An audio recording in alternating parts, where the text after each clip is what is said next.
Seorang pria bernama Minta, 56, tewas setelah diduga dianiaya warga karena ketahuan mencuri labu siam di Desa Talaga, Kecamatan Cugenang, Kabupaten Cianjur, Jawa Barat. Peristiwa tragis pria diduga dianiaya karena buah labu itu terjadi saat menjelang waktu berbuka puasa. Minta diketahui tinggal bersama ibunya yang telah berusia sekitar 90 tahun di desa tersebut. Menjelang berbuka, ia menyiapkan sepiring nasi dan ikan asin untuk dimakan bersama sang ibu. Namun, ibunya meminta agar dibuatkan sayur sebagai pelengkap makanan mereka.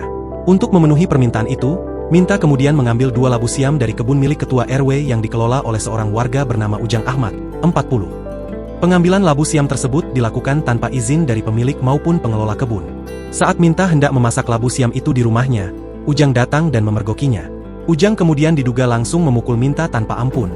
Belakangan diketahui, Minta juga pernah beberapa kali mengambil barang lain sebelumnya. Kapolres Cianjur, AKBP Ahmad Alexander Yuriko mengatakan Ujang begitu kesal karena beberapa hari belakangan labu yang dia rawat untuk dipanen sering kali hilang. Ujang menuduh Minta lah yang sering mengambilnya. Oleh karenanya, ketika mendapati Minta mencuri labu tersebut, ia langsung emosi. Ia mengungkap bahwa Ujang bukanlah sosok pemilik lahan tempat labu itu tumbuh. Tersangka bukan pemilik lahan dari tumbuhnya labu siam, akan tetapi hanya penggarap, katanya. Adik Minta, Cucum Suhenda mengatakan bahwa sang kakak memang bukan kali ini saja mencuri. Pernah nyuri, kata Cucum ke Gubernur Jawa Barat Deddy Mulyadi. Kata Cucum, Minta pernah mengambil 10 dus keramik dan semen. Pemilik kemudian mengetahui bahwa pelakunya adanya Minta. Rupanya semen dan keramik tersebut sudah dijual ke tetangga. Atas kasus tersebut Minta tidak diproses hukum karena sudah mengembalikan barang curian.